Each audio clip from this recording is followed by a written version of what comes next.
Welcome back to Haunted Hollers and Eerie Encounters. I'm your host, Stormy Skies. Today, we are diving into an extra special episode of Eerie Encounters, First-Hand Frights. This is the time on the show where we close the history books and venture into the shadows that belong entirely to you. These episodes are my favorite. I love getting a front row seat to when everything changed, to when folklore started to sound more like an actual warning. Today's encounter comes from a friend who recently moved to Tennessee. She's been studying our local legends, waiting for her own encounter with an Appalachian spirit. But the story she sent me doesn't take place in our deep southern valleys. To find this ghost, we have to travel north to Indiana, to an old house built in the 1800s on Cherry Street.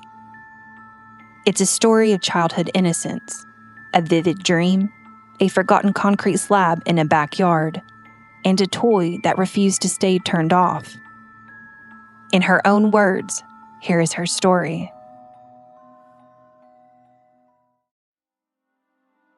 Hi, Stormy. I recently found your podcast and binged all of them. It's fun to hear legends and paranormal encounters in Tennessee. My husband and I moved here a few years ago. We were told there are various scary encounters, cryptids, ghosts, and fae reports in the Appalachian region, but I have yet to encounter any. I have a story I'd like to tell you, but it didn't happen in Appalachia. It happened in Indiana. For privacy reasons, I'll skip the town name. But I grew up in an old house built in the 1800s on Cherry Street. It was a 2-story house with 3 bedrooms upstairs, a family room, dining room, living room, kitchen, and bathroom on the main floor, and a basement off the kitchen. This house was full of odd quirks that my sister and I found amazing as kids. When I was about 8, my sister was 5, and we were playing in my bedroom upstairs. From my bedroom door, you could see straight down the hallway to the end, where the staircase going down was on the right. It was open with railing, so you could see the stairs from my room. We were playing together when we heard footsteps. We knew our parents were downstairs, but these footsteps were lighter, like they belonged to a kid. We heard a little boy giggling as the sound of the footsteps ascended to the top of the stairs, then ran down the hall into my room, where it faded into silence. My sister and I were wide-eyed and terrified. We yelled for our mom and dad and told them what happened. They brushed it off, said old houses make weird noises. Sometime later, I'm uncertain of the time as it was long ago, I had a dream that I needed to dig in a specific spot in my backyard.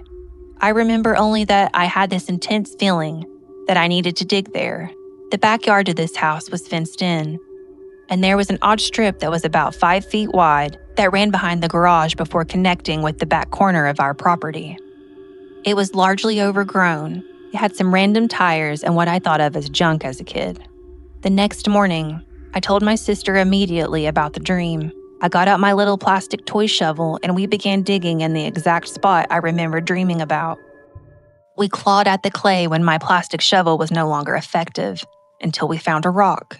We spent what felt like ages trying to uncover it. Eventually, we uncovered enough to find it wasn't a rock. It was cement. We kept digging until it was fully uncovered, but it was too heavy for us to move. We asked our mom and dad for help. My dad, less than thrilled at the big hole in the yard now. My mom, not thrilled we were absolutely covered in mud. I watched as he turned it over, and we saw some letters smeared with mud. We got the hose and sprayed it off to reveal 2 baby footprints, and the word, Cecil, written below. I looked at my sister in shock as we remembered the little sound of a kid running up the stairs and giggling. We didn't know what it meant, but my mom said it's common to get baby footprints, that we had some like that as well, and that the previous owners must have left it behind. Fast forward a few weeks, and my sister and I were upstairs playing with my best friend, I'll name Jody. We were playing with a new remote control Barbie Jeep that I thought was the coolest thing in the world. The bedrooms were carpeted, but the hallway was a glossy red painted wood floor that was uneven as the original wood planks had settled over the decades. We had a blast zipping the Jeep up and down the hallway until my mom called us down for dinner. We were downstairs eating pizza when we heard a bang. I noticed it first and listened to hear another bang, then another. It was too perfectly timed out to be random. I hushed my family so they could listen as well. With everyone quiet, we heard weep, weep over and over. We all scrambled up to see what it was. The sound was coming from the hallway, where we were just playing. I followed my dad up the stairs, him climbing them slowly to see what was making the sound.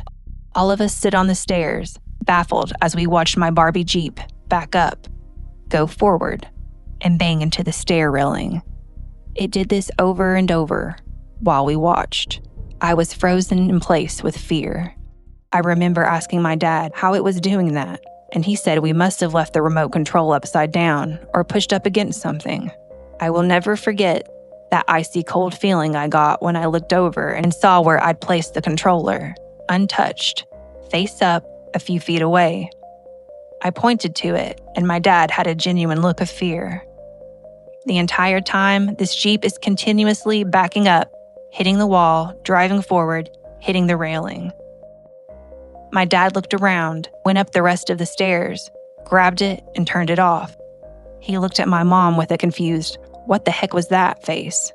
And my mom went into redirection mode, telling us the toy is probably broken and we need to finish our pizza before it gets cold. There were more unexplained odd things that happened in this house. But this is long enough. I'll tell you more one day if that's okay. Thank you for your time and for allowing me to share a bit of my experience with the unknown. Devin. There is something uniquely chilling about the sudden realization that you aren't alone. I think many of us can rationalize creaks and groans in an old house, but a toy driving itself with the remote control lying completely untouched in plain sight, that is the kind of moment that burns itself into your memory forever. I want to say a massive thank you to Devin for trusting me with this deeply personal and incredibly creepy glimpse into our childhood on Cherry Street. I'm glad to have you safely in Tennessee, and let's just hope the spirits in your new home let you eat your pizza in peace. Now, what about you? If you have an eerie encounter of your own, whether it happened deep in the Appalachian hollers, in a busy city, or in the hallway of your very own home, I'd love to hear your story. Send your story to myhollerstory@gmail.com, and you might just hear your first-hand fright featured on our next episode of Eerie Encounters. This has been Haunted Hollers and Eerie Encounters. Thank you for listening and for stepping with me into the shadows. Until next time, if you hear the light pitter-patter of footsteps running down your hallway tonight, just hope they're only looking to play. Oh, and stay out of the hollers after dark.